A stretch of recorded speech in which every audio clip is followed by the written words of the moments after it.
You are listening to Beyond the Verse, a Star Citizen podcast.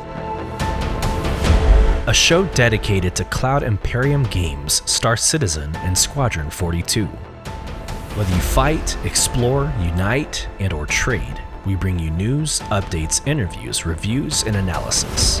So sit back, relax, grab yourself a pour of Radegast, and join us as we go Beyond the Verse. Launch sequence activated.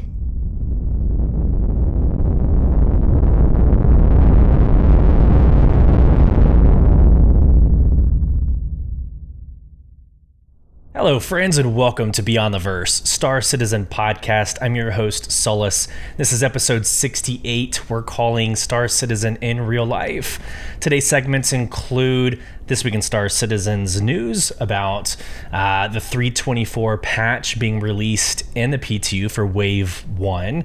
We're going to introduce Ship Showdown 2954 and talk about this first phase that's going on now until, I believe, August 13th. We'll check that date when we get to that segment. We're going to talk about the Galactapedia update and a few of the 20 articles that were released, and we'll end around the Inside Star Citizen and what we can expect from 4.0. But we're calling today's episode Star Citizen in Real Life because I wanted to change things up a little bit and maybe introduce y'all to a personal side of this podcast. The last time I did this, I believe it was episode 30, so almost 40 episodes ago, called Pyro, and it's our top listened to podcast. It was actually right after CitizenCon, and I did kind of like a show and tell. I did like a PowerPoint where I shared photos and videos from CitizenCon, obviously dealing around Pyro, as that was the theme of CitizenCon 2953. And so I'm going to mimic that structure, and I would love to show y'all what happened this past week on my family vacation. I'm not going to get into Moody Gardens and the different pyramids and the stuff that's not necessarily Star Citizen related, but we did go to NASA, and that's the Houston NASA. And we took a lot of photos, a lot of videos. We spent a lot of time in the Artemis exhibit, which is the future of NASA. And I would love to start today's episode in that direction. And so I hope you stick around. We'll start the first half of going through Artemis, NASA, the realistic Star Citizen. I find it super exciting and intriguing, but if that is not your cup of tea, feel free to fast forward about halfway through when we get into This Week in Star Citizen. But before we do any of that, let's get into from the community. We'll go through the polls in the comments section from the last episode, and then we'll take off running from there. Here we go. Incoming message. All right, at the end of episode 67, we called Killing Time in Star Citizen. I asked you, is patch 324 enough to quote-unquote kill time until 4.0's release later this year? And so we had 10 votes. 70%, so 7 out of 10, said yes, 324, its persistent hangars, its new cargo hauling missions should be enough, right, to kill time. We're actually getting one of the Zeuses for this launch as well. So when this happens, it should be enough to tie us over until 4.0 releases. And then 3 of you said, no, it's not going to be enough. We're going to get kind of tired of the new material in a couple of weeks, and we're going to be wishing 4.0 was here. Real quick, as I always do, I love responding to these just to make sure I add my own Sulyce twist to it, but I'm right in the middle. I'm right in the middle of that. I think the persistent hangars will be enough to like decorate, hang out. There's a lot to do in the new hangars. What I will tell you is I got home literally this morning, so really early this afternoon. I was able to dabble in 324 on the PTU for a couple of minutes, literally like maybe 25-30 minutes. So I haven't been able to dive too deep in the expanse of the personal hangers, instance hangers, what have you. But what I could gather is it's going to be phenomenal. And if I have the chance later on this podcast for a first in Beyond the Verse podcast, I'm actually going to get in game and I'm going to show y'all the 324 in the PTU. It's going to be completely dependent on server health and what have you. But as we get into the end of Inside Star Citizen, I'm going to go ahead and start loading up, and hopefully it'll be a smooth transition, but we'll see what happens. But I can see that maybe lasting a couple of weeks. At some point, you're going to, tap out and it's going to run its course. Cargo hauling can only be so much fun while you're hanging around in Stanton, kind of going back and forth between the same locations. So I can see this skirting the line between being enough and not being enough. I can totally see that being the case. So I don't know. You can't be wrong in this poll. Let's go to the comment section. And let me just go on record saying I freaking hate everything about the comment section. Spotify, you done screwed up. It is. I'm getting posts that whenever I approve and I decide to publish, they're not actually publishing. So if you left me a comment and you're not hearing it being read as of 9:06 p.m. U.S. Central Time on Friday night, it's because the system's freaking broken, but that's fine. We'll do the best we can. I'm going to go ahead and share my screen for those of you on YouTube, giving you just, again, a different purview into what we're doing here. So let's go to Sean Donovan. Quote, since Xenothreat and Capturable Idrises, I found the game unplayable. Recently, I got back into Counter-Strike, and it works for the... Actually, let me just... Hold on. This is my fault. My bad. I had kind of prefaced this comment section on what are you doing to kill time in Star Citizen. So is it in Star Citizen? Is it outside of Star Citizen? I briefly talked about Red Dead Redemption 2 on the last podcast. I talked a little bit about Cyberpunk and just different ways of not hating Star Citizen. So there's the context. So back to Sean Donovan. Recently, I got back into Counter-Strike, and it works for the time being. I think the delays are understandable to a point. If it can't be done based off of your schedule and promises, don't put it out on the roadmap. Instead of announcing, just surprise the community with this cool new tiny thing. Then he says, let me ask you this. When the servers are stable and you've already seen all the content, what keeps bringing you back? So let me respond to the first section first. So I think we've seen a couple of dates that said before the end of Q3 or even before the end of 2024. It's actually not what I was referencing. I was referencing like Jared Huckabee in one of the first like January Inside Star Citizens, where he lists off like the goodies to expect in the first 3 quarters.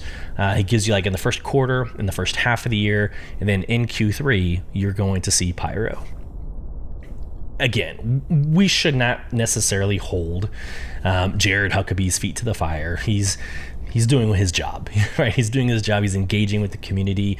He's giving us the best information that he has at the time, and things get pushed. Any sort of project manager, product manager, program manager knows that these timelines get moved, and that's the reality of what we do. So I just want to be very clear. I don't hold it against Jared Huckabee, but that's what I'm referencing is that comment.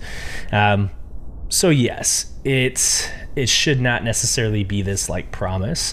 I don't necessarily think Jared came across as promising anything, but that we could expect it in Q3, and who knows?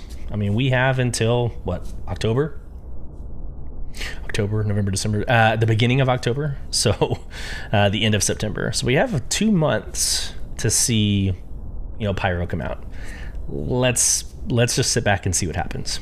So to his question to me, first off, I appreciate it. I appreciate the engagement. I appreciate the question. But what keeps me bringing back? And I know I don't want to come across as like a billboard. I don't want to come across as like some phony like t-shirt slogan, but it truly is. It truly is the community. I do this podcast even if for just one or two of you, you've heard me say that before, if just one or two of you listen or one or two of you engage in this podcast, that's it. But the fact that we have over 30, almost 35,000 listens at this point, our community Soul Provision is 150 and growing, doing some great fun things, even outside of the game, doing the book reviews and all that fun stuff.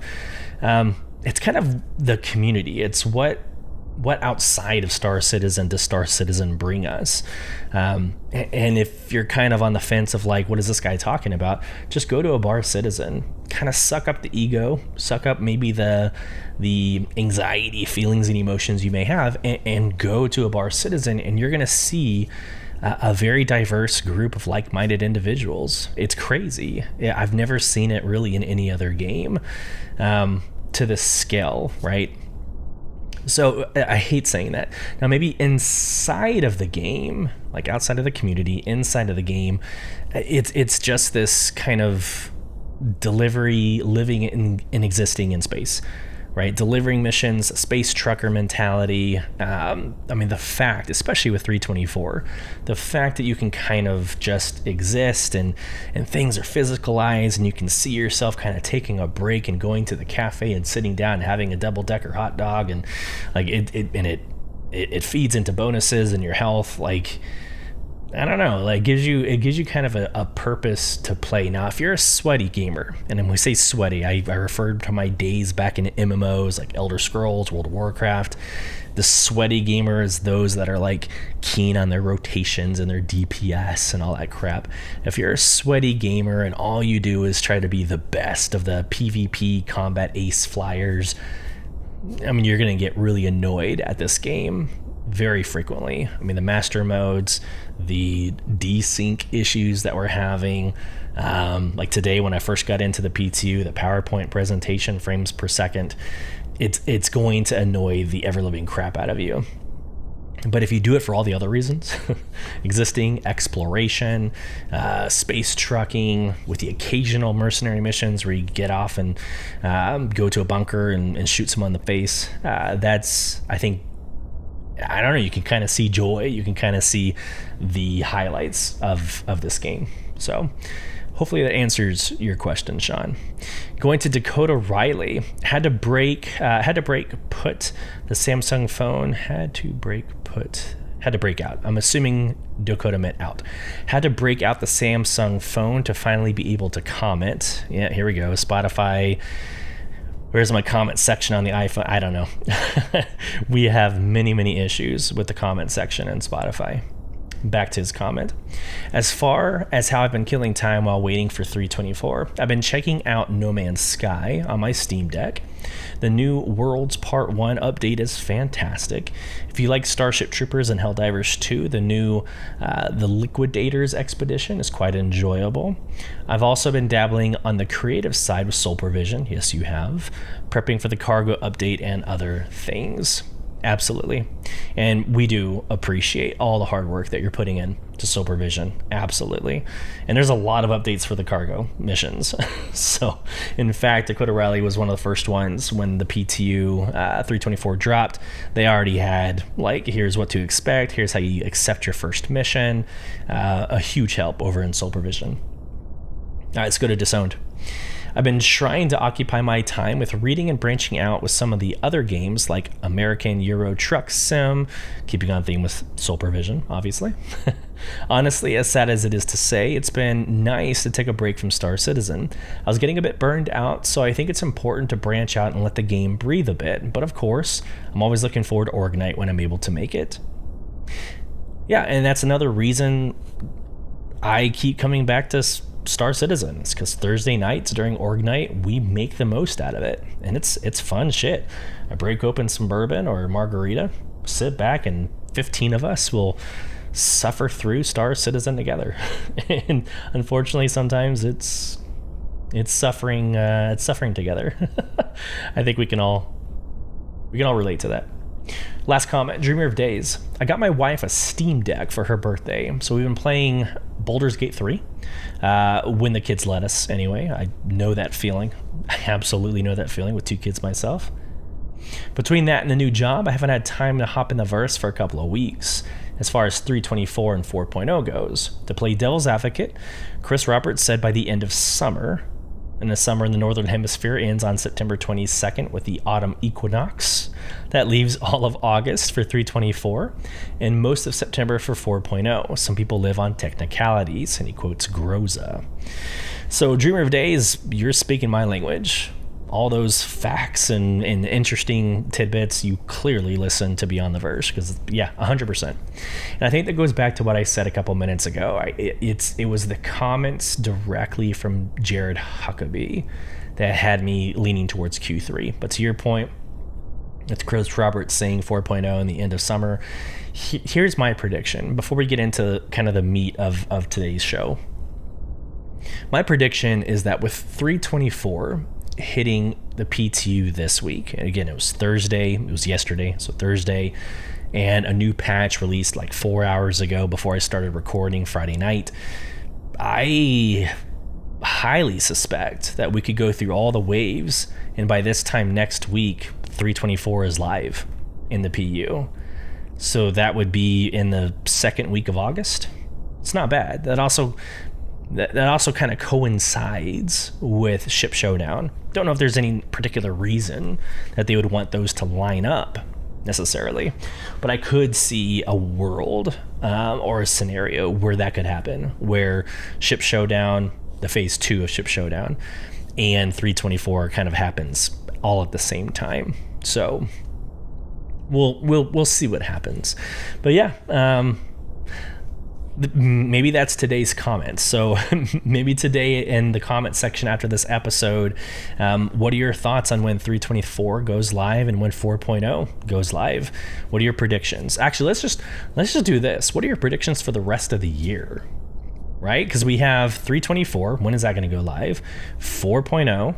When is that going to go live? Obviously, the next little promise we had was the Polaris. Right? So is the Polaris still going to hit CitizenCon? Is it going to hit IAE? Like, when is the Polaris going to be hitting us in Q4? What is the theme of CitizenCon? Is it going to be Squadron 42, where they give us a release date and they give us a playable demo? Tell me what your predictions are for the rest of the year. I think that'd be a great comment section. And with that, we will get into kind of the meat of today's podcast. So here's the context of how I got into taking the photos and the videos at NASA. On Wednesday, I decided to check in with social media. I reached out to my community and was like, hey, mid-vacation check-in. Here are some, I think I dropped a couple of photos, but just wanted to check in, say hi to everybody. But I also asked a poll. I asked, want to see NASA? On day 4 of our family vacation, we'll be visiting the National Aeronautics and Space Administration, which is what NASA stands for. And I'm curious, would you be interested in seeing videos and photos of NASA? You know, real life Star Citizen. So I kind of teased this episode already, the real life Star Citizen. And so we had 62 votes, nothing spectacular. Usually when you don't stay on Star Citizen topic, you don't get as much impressions, you don't get as many like shares, retweets, reposts, quotes. So I don't really care about that total number of 62 votes. But we had 90.3% say yes, please do. Please share photos and videos from NASA.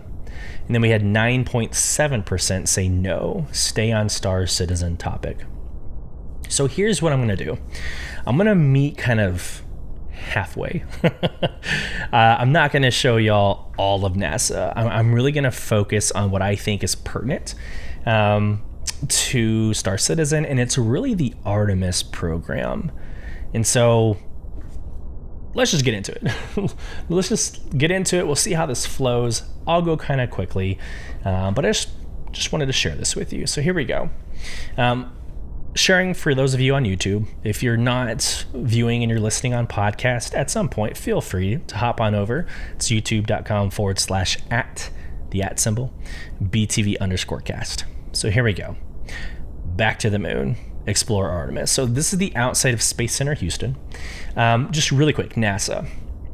So there's two NASAs, if you will. There's the NASA in Houston, which is the command center.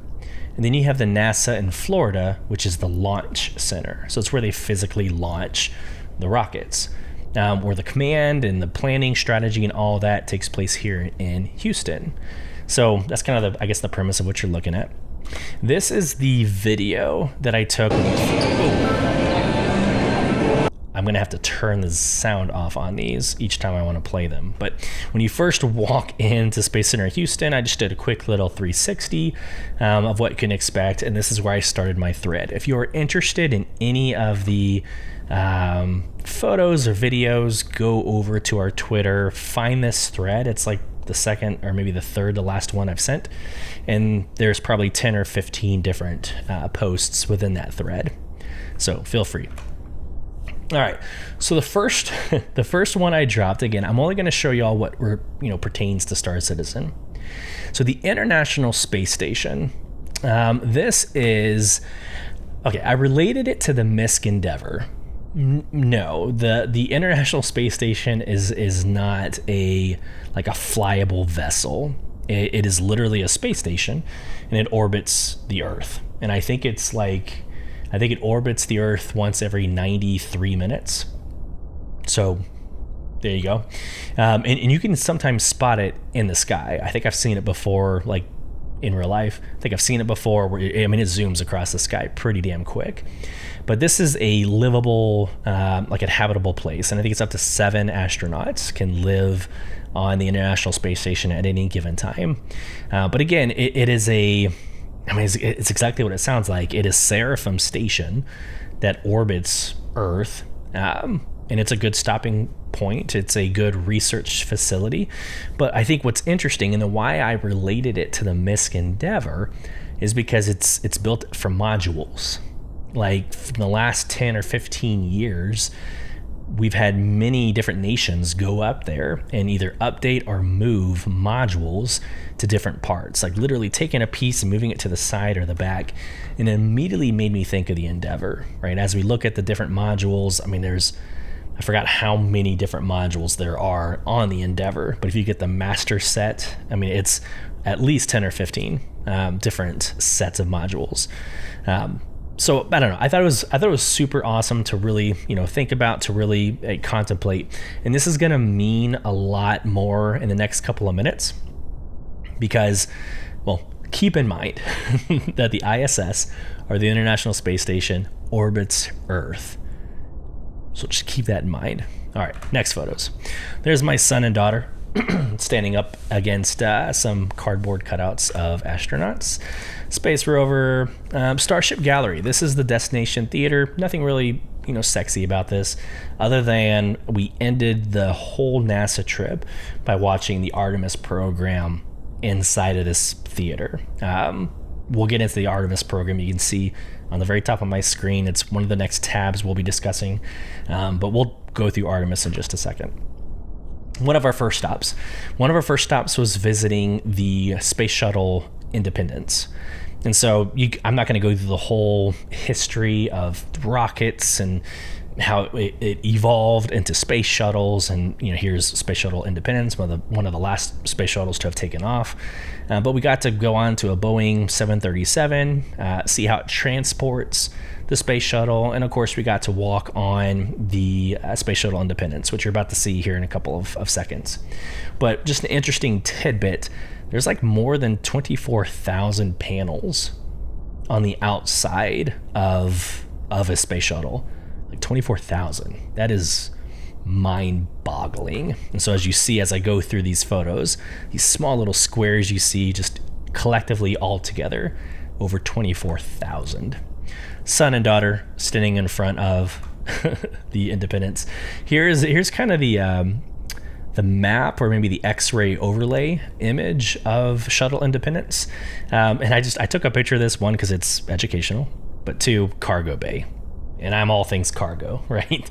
So yeah, you were able to walk in the flight deck, walk over to the viewing platform, and kind of look over the edge into the entirety of the cargo bay. You're going to see that here in a couple of seconds. But I don't know, I'm fascinated with the way they transport cargo. So here we go. The back of my son's head. Photo did not turn out the way I necessarily wanted it to, but the back of his head, he's looking over the railing. There's the cargo bay that you can see a couple items stowed away. So then as you literally turn on 180, so you were looking at the cargo bay, you turn on 180, this is actually the cockpit.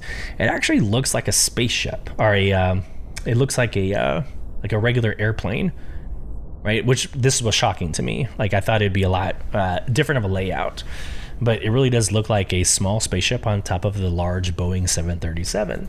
So I don't know, I was underwhelmed. Or maybe underwhelmed's not the word. Maybe it's surprised that this was just a different experience.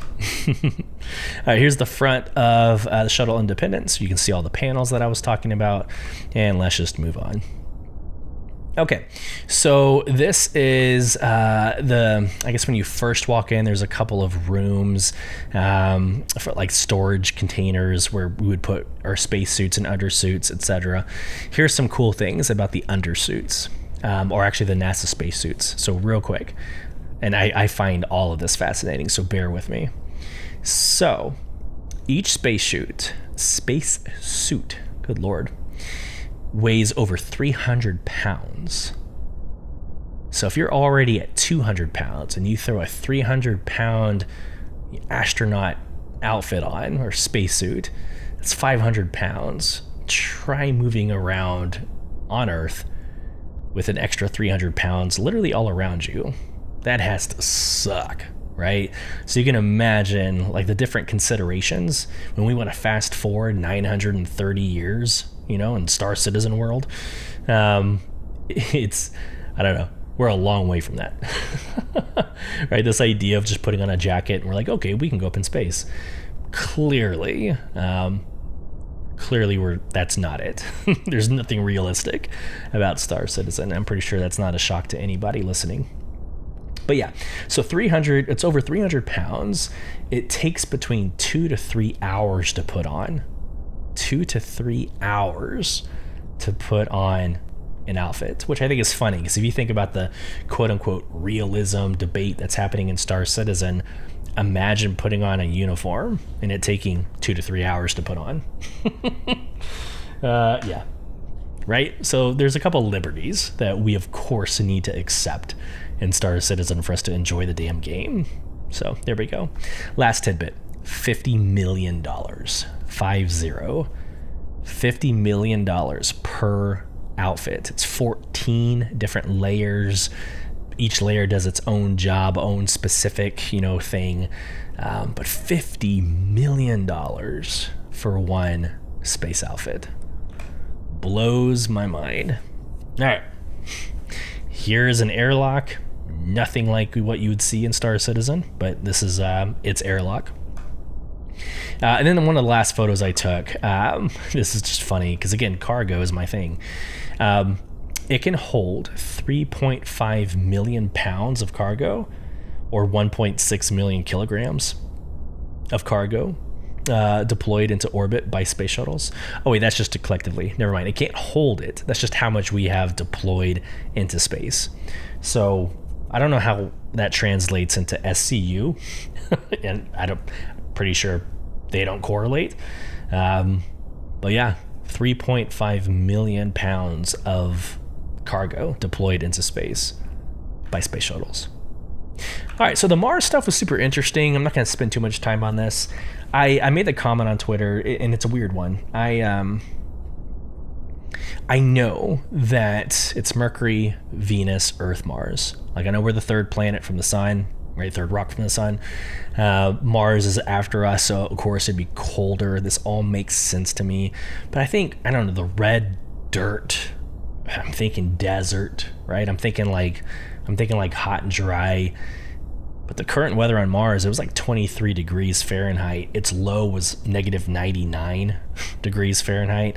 That's negative 5 degrees Celsius, and then low being negative 73 degrees Celsius. For some reason, that threw me off. I'm like, oh, damn. Like, yeah, that makes total sense that Mars would be ice cold. We would not be able to survive without a heat source. Super interesting. And my daughter actually touching a piece of Mars. They had one of 8. They had one of 8 samples of Mars here, little like rock pieces. And so there you go. There's a little piece of Mars that she was able to put her hand through and be able to touch Mars. Saw a couple robots that kind of reminded me more of Starfield than it did Star Citizen, but they're actually building robots to help around space shuttles and outside of the space shuttles. So that's pretty cool. I'm just going to go through the rest of these pretty quick until we get to Artemis. So here is the Extravehicular Mobility Unit, the EMU.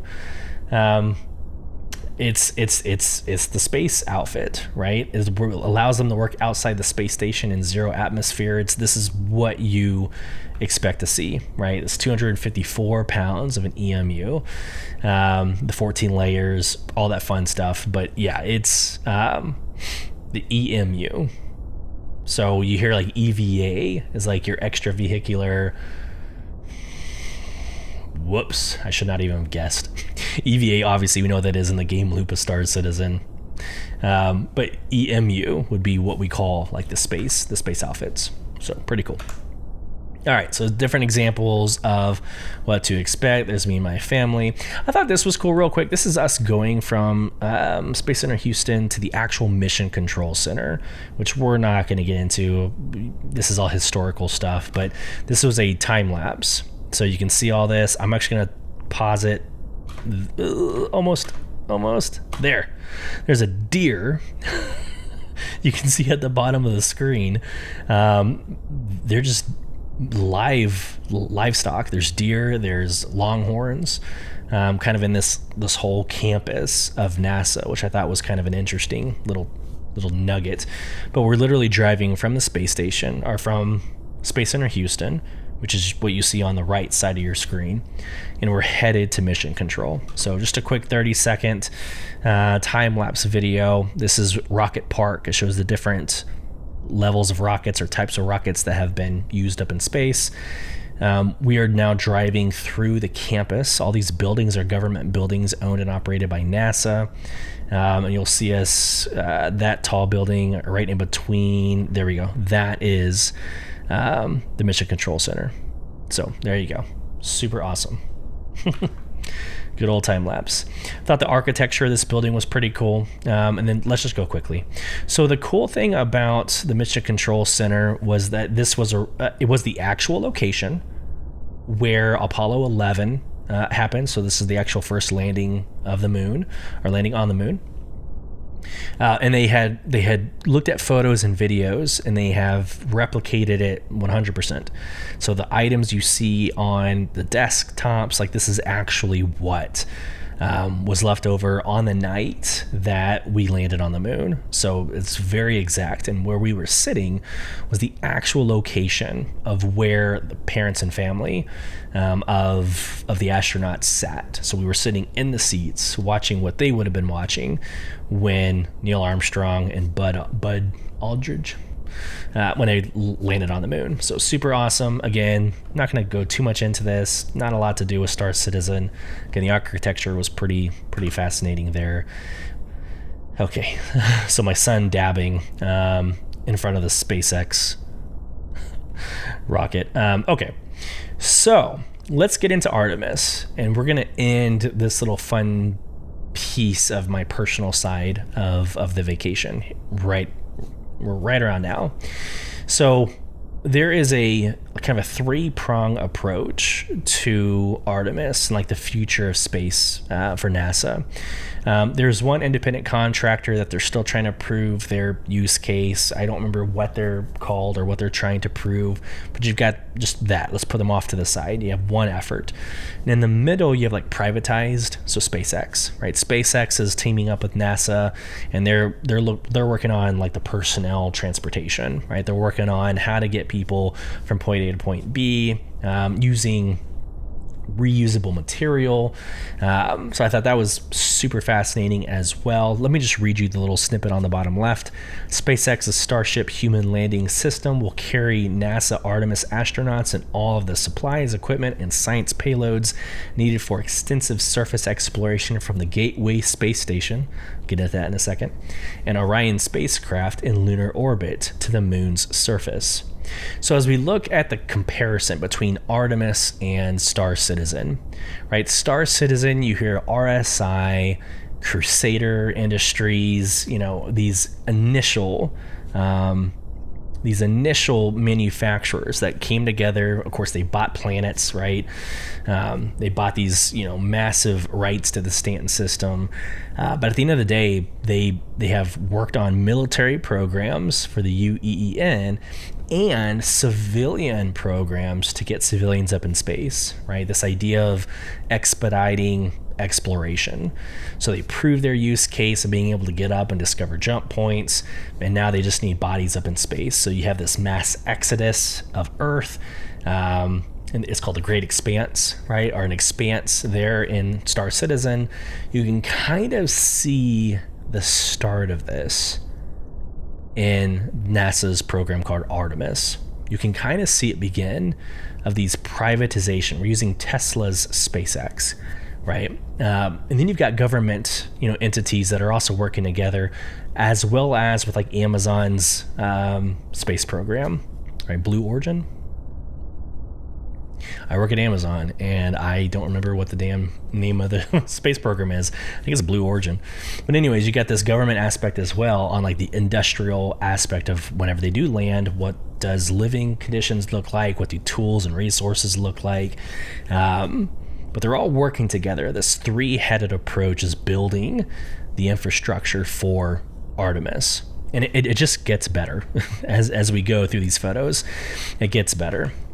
So one of the displays is right here. So staying on the moon. So one of the initiatives for Artemis is building base camps on the moon. Like, this is Starfield 101. This is like why we initially started playing Starfield and then hated it because it wasn't anything that they promised.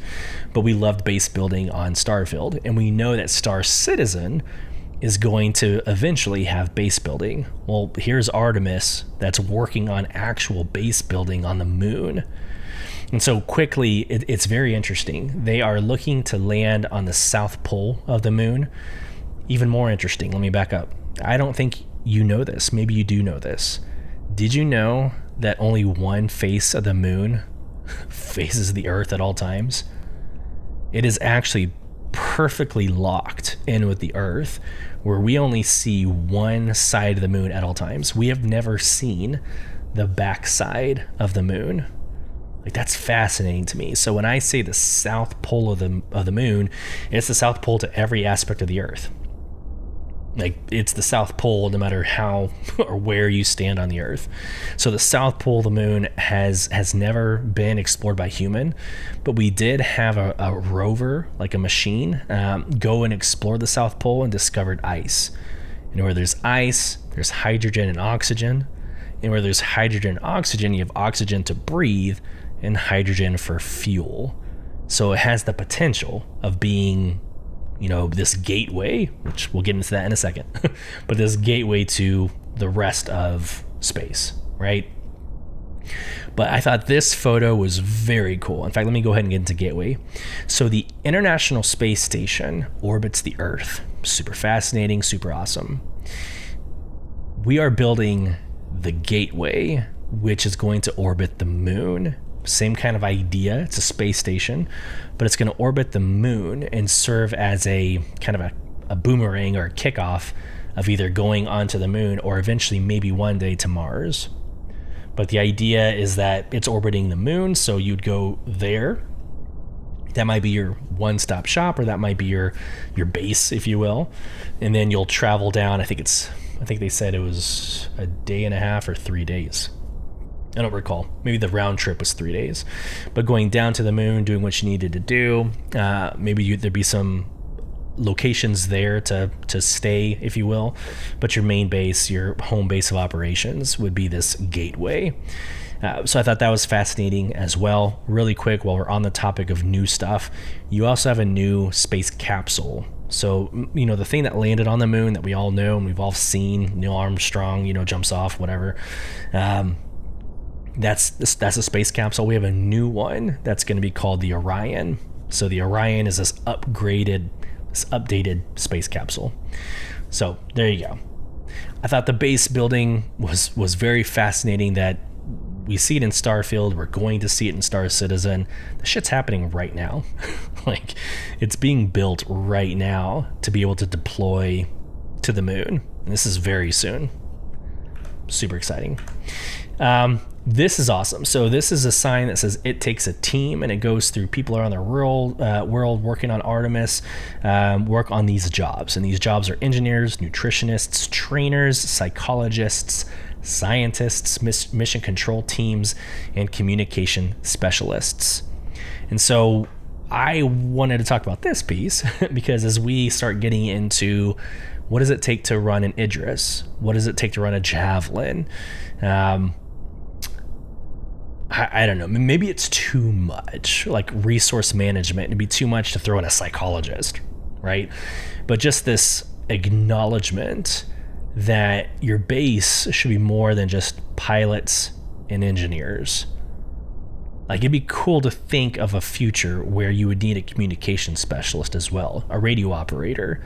I think that would be really cool. Scientists, for those in the community who want to focus more on the exploration and maybe harvesting or collecting plants, hunting down animals, or trapping animals, make that the scientist, or maybe even the nutritionist role. But having these different roles on ships beyond just engineers, pilots, turret operators, I think it'd be really awesome to kind of expand Star Citizen even to something as quote unquote mundane, or maybe even boring, as like a nutritionist or scientist. But yeah, very cool. Here we go. Okay, so this is a picture. So this is X marks the spot. It's a picture of the only face of the moon we have ever seen, right? So as you look at it, it shows the different landings of the Apollos. So the Apollo 11, the Apollo 16, 17, I'm out of order, but Apollo 11, Apollo 12, Apollo 14, Apollo 16, Apollo 17, and I left Apollo 15 out. So those are all kind of in the general center. As you're looking at the moon, a full moon, generally the center is where all 6 of those landed, right? But they're looking to land on the South Pole that you see depicted here on this image. And again, I've already told you the why, right? The ice means water and hydrogen, or water, which means hydrogen, oxygen. So there you go. That is their mission, their goal, and the rest of this is just really pretty stuff that doesn't have anything to do with Artemis. So I think I'm going to stop there with my show and tell. I did want to show y'all real quick, going back to sharing my screen. This is the Artemis website. If you want to learn more information, no, this podcast is not supported by NASA. I find this extremely interesting. So everything that I talked about is going to be here on this website. Artemis 1 is already in the books. It already happened. It went around the moon and back, which kind of is the logo for Artemis. It shows the path. But you have Artemis 2 that's going to launch. I think it's 2025. Then you have Artemis 3, who's going to land on the South Pole, and Artemis 4, let me just really quick, debuts humanity's first lunar space station, a larger, more powerful version of the SLS rocket, and new mobile launchers. So Artemis 5. But again, these are in 2025, so next year and on. But do that, nasa.gov/humans-in-space/Artemis. I hope this was interesting to you. We're about 44 minutes into this podcast. It's going to be my poll question if you saw value in anything we covered in the first 44 minutes. But again, our podcast is called Beyond the Verse. So I don't feel tied down to only talking about the news of Star Citizen. I feel like we did go beyond the verse and talk a little about reality, actually, with the Artemis program and NASA. So let me know your thoughts if you saw value in that. Let's get into this week in Star Citizen. The rest of this is going to go somewhat quickly, I think. All right. On Tuesday, the lore team published the latest Galactapedia update. Tuesday also marks the return of Ship Showdown. The fantastic feud of freighters, fighters, and frigates have begun, and your favorite vehicles need your help to take the best in show crown. Stay tuned for all the details on how you can participate and potentially take home a ship for doing so. On Thursday, Inside Star Citizen resumes our journey to 4.0 with an episode dedicated to new space-based activities, which we'll watch here in a second. You'll encounter in the Pyro system, including those contested zones and the asteroid bases you first read about in last week's roadmap roundup. And earlier on Friday was Star Citizen Live. They had their old friend Dave Haddock and Will Weisbaum drop by, the only constant for a Star Citizen Live interview, where we'll learn about who they are, how they came to CIG, share their stories from the earliest days of development, and talk about John Schimmel when he can't defend himself. Jared says it's one of those episodes where you're going to learn about the people and history that make Star Citizen possible. That's 8 a.m. That was this morning. It's available now on YouTube if you want to go watch it. We will not be watching it on this podcast, but always a good time. Like I said, we're going to move pretty quickly through all this. The big news for the week. Wave 1 PTU Star Citizen Alpha 324 is available. So if you're part of Wave 1, you can play it right now. And let me tell you, a couple hours ago, I had a hard time getting in it. So it was very choppy. PowerPoint Star Citizen. I was able to kind of make do with what I was doing. I had to log out. I logged out. I stayed away for like 15 minutes. I logged back in, and I was at least able to call up my ship then.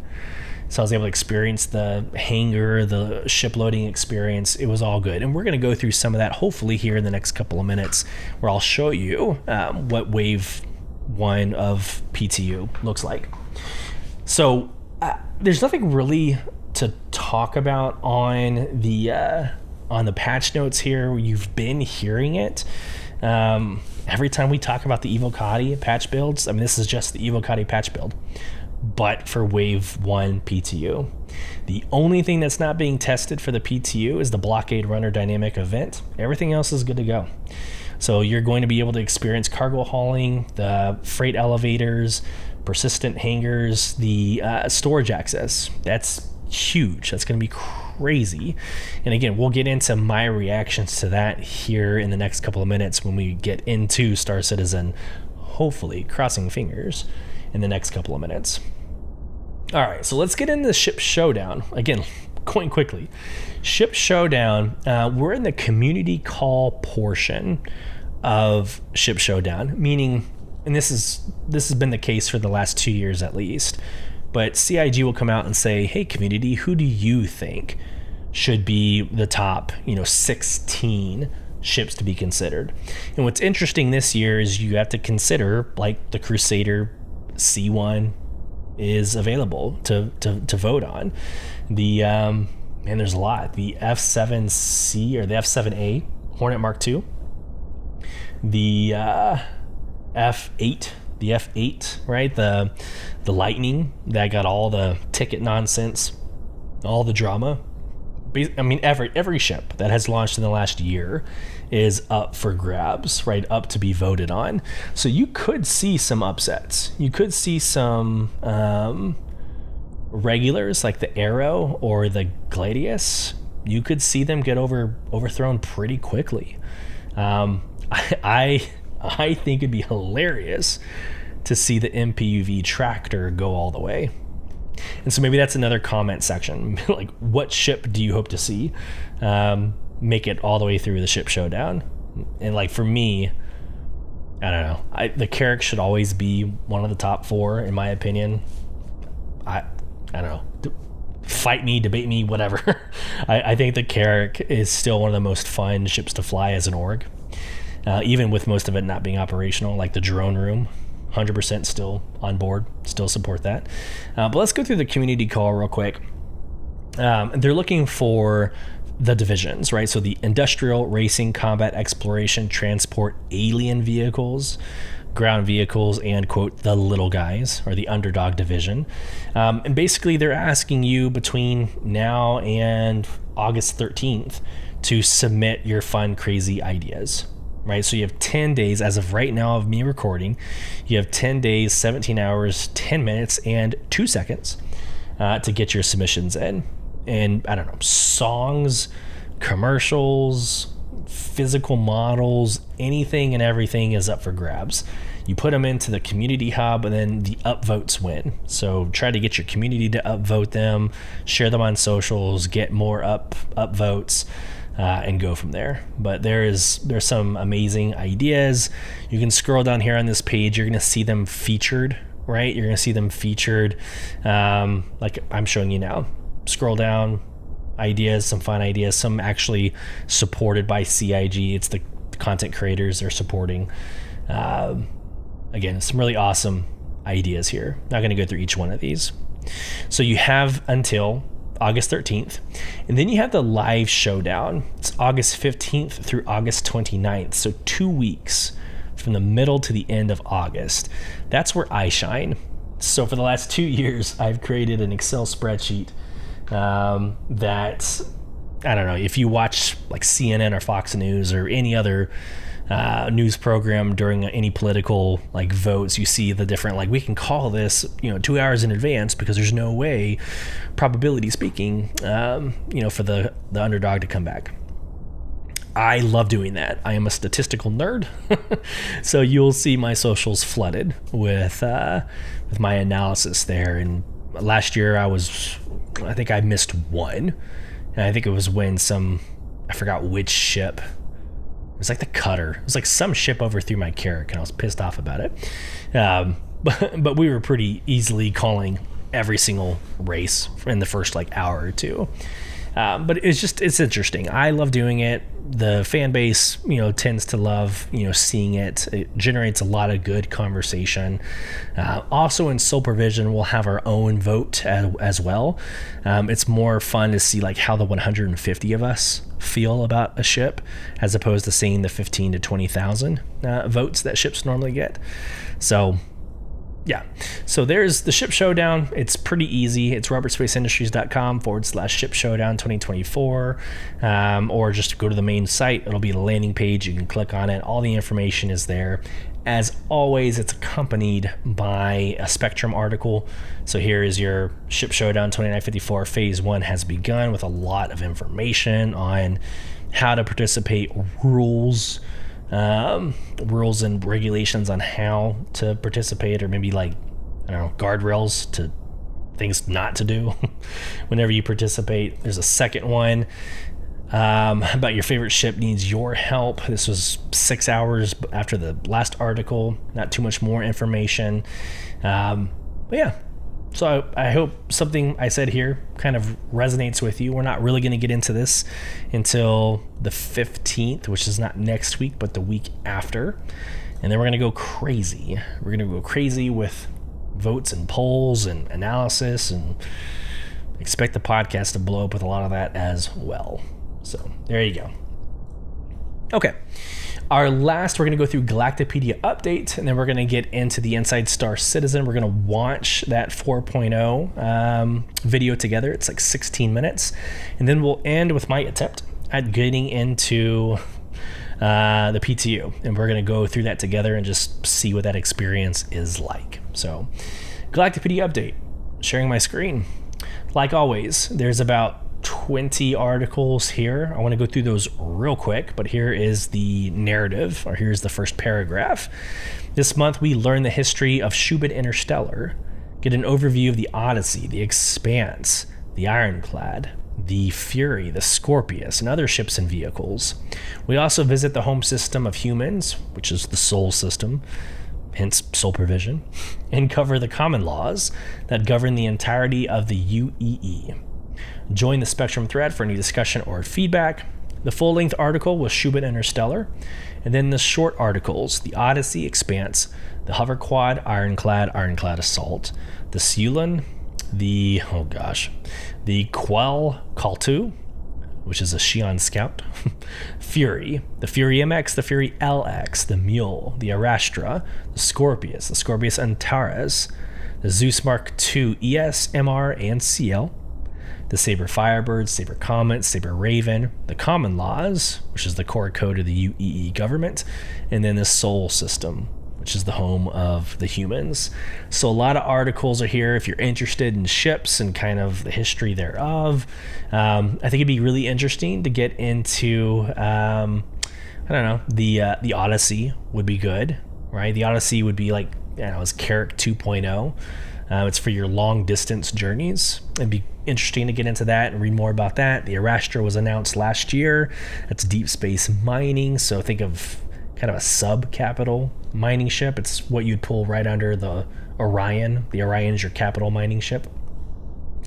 So I think that would be super interesting to get into.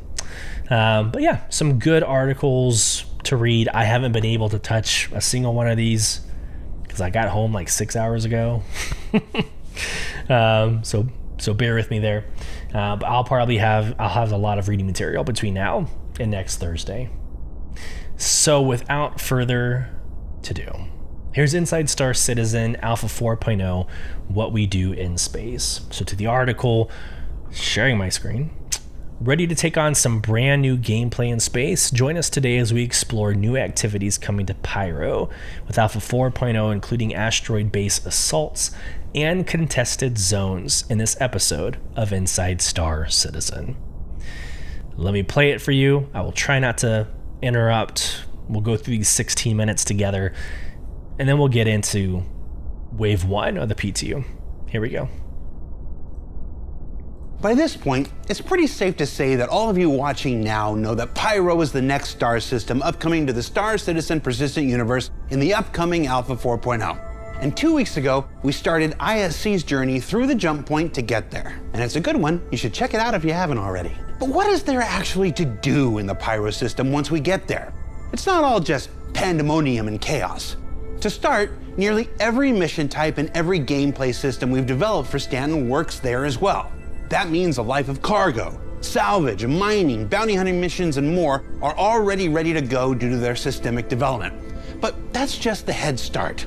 There are also a number of new mission types, gameplay systems, and wholly unique experiences that arrive with Pyro and Alpha 4.0, and we'll be spending the next several weeks discussing them. Starting this week with What We Do in Space, where we're talking about a new kind of space station built with the more efficient level design lessons learned in Stanton. A brand new, ongoing, never stopping, never quitting contested zone system that'll reward you more and more the longer you can hold it.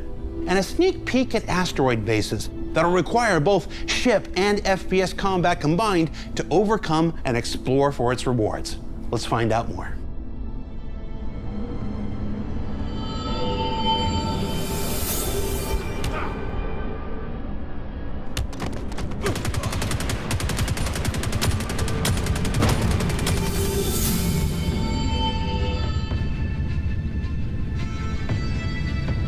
So let's start with space stations. So in Pyro we have 12 space stations. One of them is the jump point station that you arrive at, coming from Stanton. When you arrive in the gas cloud, you can't see every part of the station. It's impossible. In your cockpit, you're just gonna see like a bit of it. And then when you get closer, you're gonna see like, oh, yeah, that's huge. They are quite a bit bigger and more involved than you would find in Stanton. The exteriors are very aggressive looking. They're very spiky. There's an almost fractal nature to it.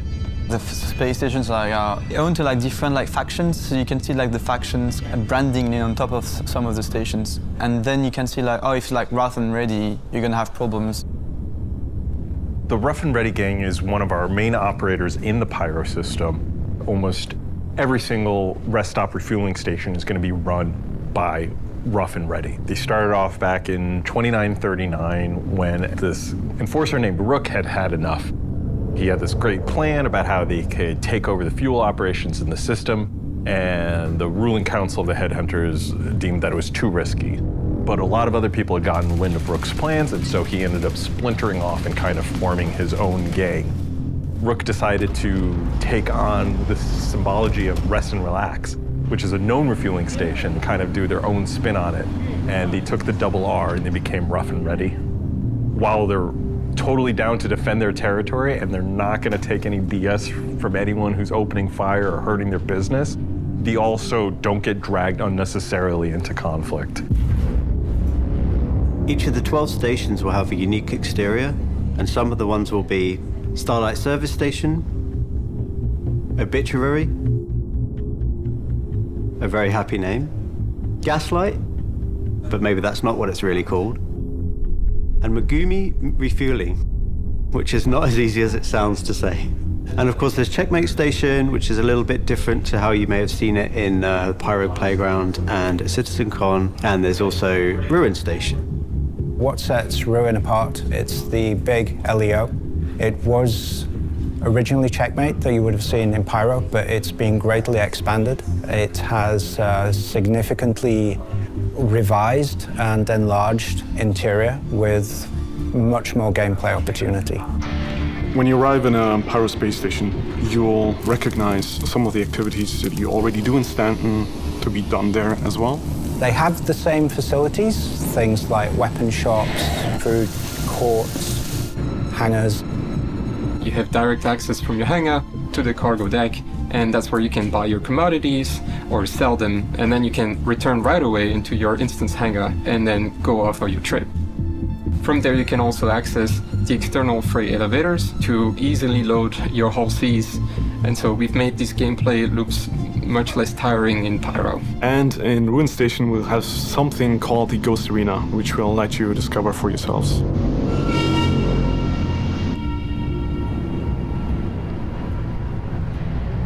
So a contested zone, design-wise, we are likening them to kind of a classic MMO dungeon. Instead of the primary way of accessing this content being behind missions, we are taking more of an open approach. It is an open space for players to go in and farm, get loot, some special rewards, and explore the station even more.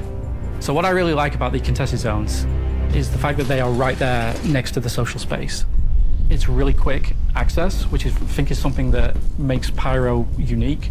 You can be in the social space, you have your shops, you have the hub, you have the clinic, but the contested zone is right there, often through just a door, an airlock. This will be very visually distinctive. It'll be very cold, there'll be ice along the walls. Some of these don't have the life support systems. The power will be generally out. We have booby traps and mines. You'll hear the odd rustling inside the vents, with some potential surprises in it. At some point you'll be facing multiple doors, and every door is giving you different things to fight, different rewards, and so you have to choose where to go. And some of them will be blocked through some puzzle elements, like key cards, to allow you to open the door and access the wing. Some areas are more secure than others, with better rewards. Other areas are highly contested, and there's more players coming into that space and more like an arena. We really want to take advantage of that, the vibe for Pyro, of PvP, of lawlessness, of being out, sometimes alone, but hopefully you're there with your buddies to help back you up. The zone inhabits various types of outlaws. These inhabitants are a constant population within this space, so they're not spawned via missions, they just exist there, and they will respawn over time. So this is a constantly inhabited space with a constant flow of challenges. It also inhabits creatures. Whilst we currently only have Copions, we are also thinking about expanding that potentially in the future. The ends could, you could be fighting bosses. A boss fight? Yes, we would definitely want bosses. They could be guarding the best loot. They could be mission-based bosses that spawn as well. So whether these boss fights come to the contested zones or not, in 4.0 or beyond, is still up for development, but I personally would really like to see that kind of thing added to contested zones to make them feel special. So we're adding contested zones for 4.0. really to capitalize on the atmosphere, the lawlessness, having players compete with one another, where there's really that tension of getting that loot out of there, but having to fight your way to do it. Fight your way in, fight your way out. This is all PvP. So you gotta be careful and always be watching out for other players. Sounds like a meat grinder. It could be a meat grinder, especially being in Pyro with the PvP aspect. That's something that we are designing towards. Players may choose to go in to hunt other players, which I think adds a really interesting element too, because not only are you wary of the traps, the puzzles, but you have to kind of be wary, watch your back, ambushes from players, that kind of stuff. For the social core, we've left the green zones so that people can still have an enjoyable social experience. So you don't have to worry about getting ganked every 2 minutes by other players, at least for the social space. Unlike the global events that you know, such as the Siege of Orison or Overdrive, these are spaces that always exist and that you can always go into. Loot that you've already gotten is going to come back. The time door that we have is timed based off of the world. So you have a really huge incentive to stay there, to keep holding your ground, to really make this your space as long as you can before other people take it from you. And I think that's one of the things that's really exciting to me about bringing this to Pyro.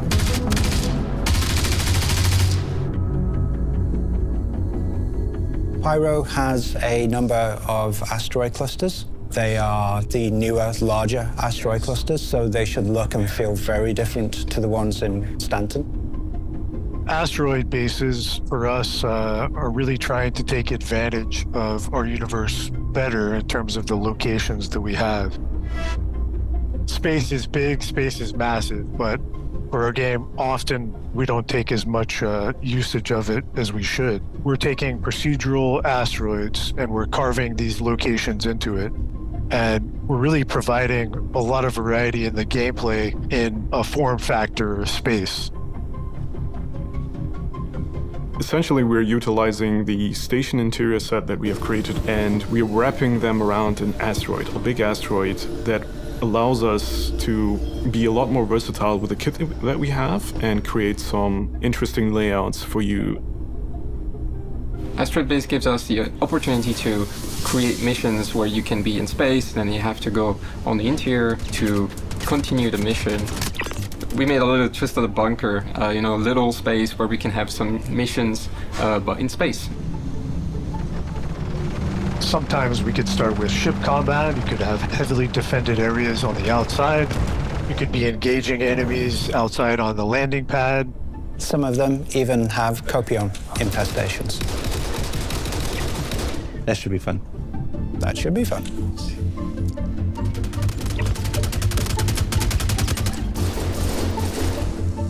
Asteroid bases are not just for combat.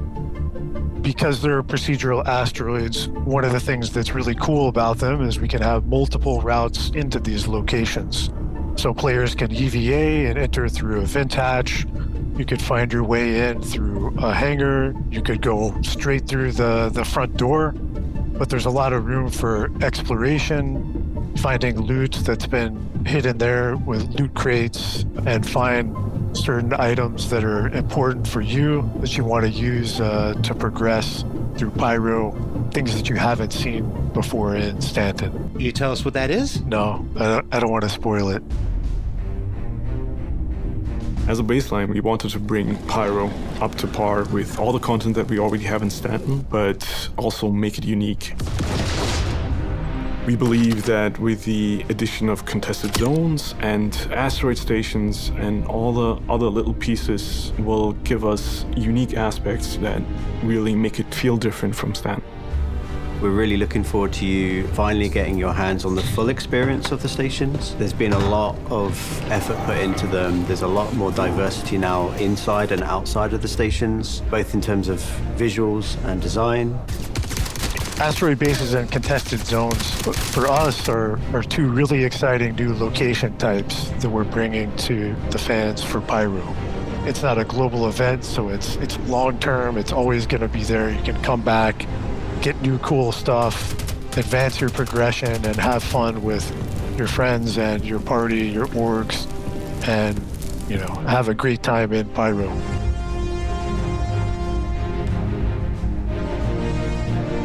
What else did we learn this week? Well, we learned that Rough and Ready have cornered the market on space stations in the Pyro system, and that green zones are in place to make the experience in station social areas a bit more manageable for players.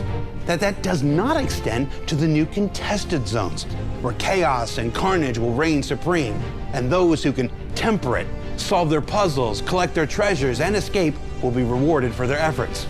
And that asteroid bases should allow for a combined arms assault to explore what's contained within, and Christopher doesn't want me to say just yet. We want to make sure it'll work the way we want it to. For Inside Star Citizen, I'm Jared Huckabee. Don't forget to vote in the ship showdown when that happens. Don't forget to keep testing 3.24 and 4.0 on PTU when that happens. Thanks for letting us share the people and process of game development when that happens, and we'll see you all here next week for Fire.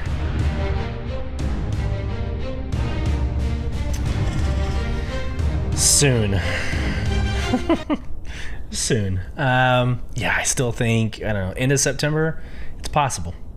It's possible. It could be the 30th of September and it's still launch in beyond time. Yeah, that contested zone, I think that's gonna be super exciting. The PvP aspect of it, going in there with an org, that's gonna be a phenomenal org night.